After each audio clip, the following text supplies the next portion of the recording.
Kita punya sesuatu yang tak ternilai, yaitu sebuah waktu. Kita punya sesuatu yang berharga, yaitu masa depan. Kita punya tempat belajar, yaitu masa lalu. Cita-cita asal sebenarnya mula nak jadi accountant, sebab selalu pergi bank, cucuk-cucuk duit kan. Lepas tu nak jadi doktor, tak layak pula. Akhirnya jadilah cikgu. Cikgu yang paling sesuai mungkin lah kan. Okey, sebenarnya hobi akak ni sebenarnya main chess. Cuma tak ada partner nak main. Kadang-kadang main dengan komputer. Sebab akak suka berfikir sebenarnya. Main chess tu kan dia banyak kena fikir, awal game, middle game, strategi, menyerang, pertahanan. Jadi suka mikir. Tengok sesuatu suka mikir. Jadi suka main chess. Cuma partner nak main chess tu susah sikit nak cari. So limited jugalah. Tak dapat complete jugalah. Tapi kalau sekarang adalah hobi lain kan. Lepas bersara kan, macam you all nampak lah kan. Sebenarnya macam tak dirancang juga, tapi dah ada planning lah. Dah ada nama pun, dah buat banner. Sebenarnya saya akan serius sikit lah buat apa tu, mini bakery. Mini bakery, nama pun dah ada, mini bakery As. Sama-sama buat dengan husband lah. Tapi tak adalah secara intensif sangat. Cuma nak orang kata bila dah pencen tu dia jangan duduk goyang kaki kat rumah. Jadi perlu ada aktiviti untuk kekal sihat.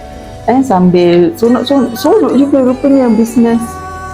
Sambil buat produk-produk bakery. Sebenarnya pada masa yang sama boleh jugalah bersedekah secara sikit-sikit. Jadi itu yang menguatkan nak buat apa lepas ni, insya-Allah.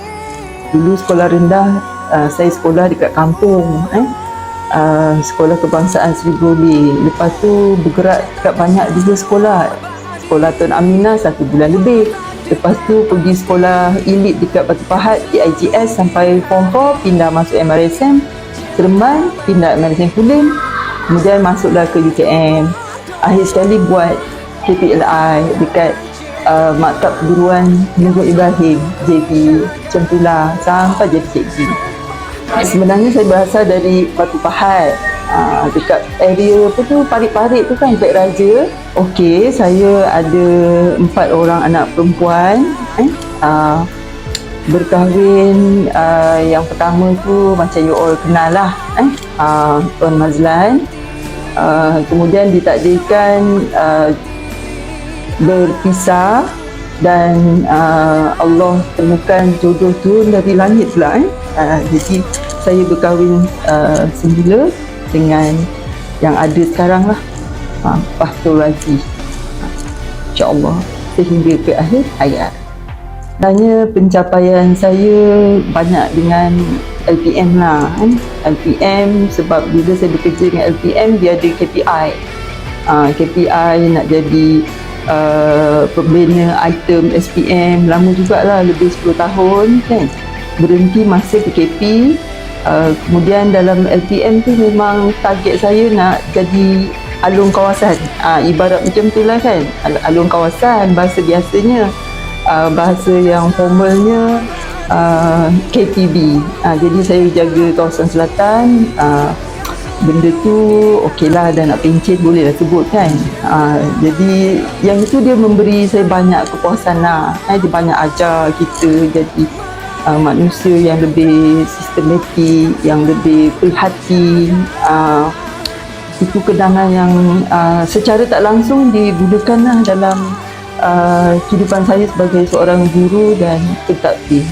First posting kat satu sekolah yang ada sekolah ni, Sekolah Menengah Kelapa Sawit nama dia.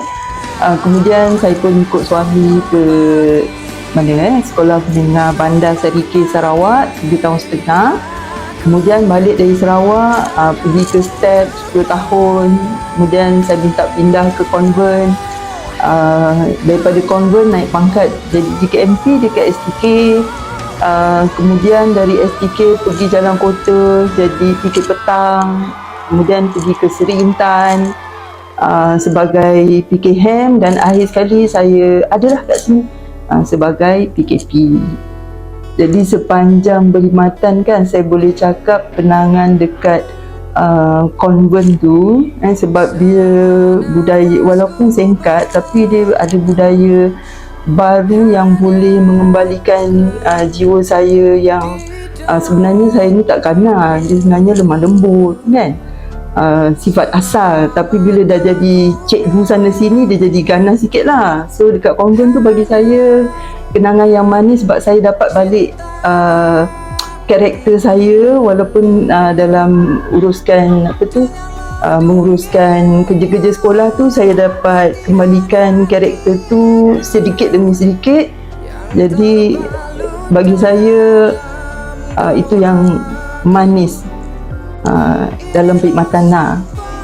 Harapan saya lah untuk SSCJ dengan raju yang kita ada dan juga barisan kepimpinan dan cikgu-cikgu yang saya rasa sangat committed, SSCJ akan mencapai prestasi yang lebih cemerlang, tapi bukan saja dari segi akademik lah, kalau boleh cemerlang sebagai seorang murid yang betul-betul memahami maksud kehidupan, sebab itu sangat penting dalam menghadapi cabaran yang akan datang.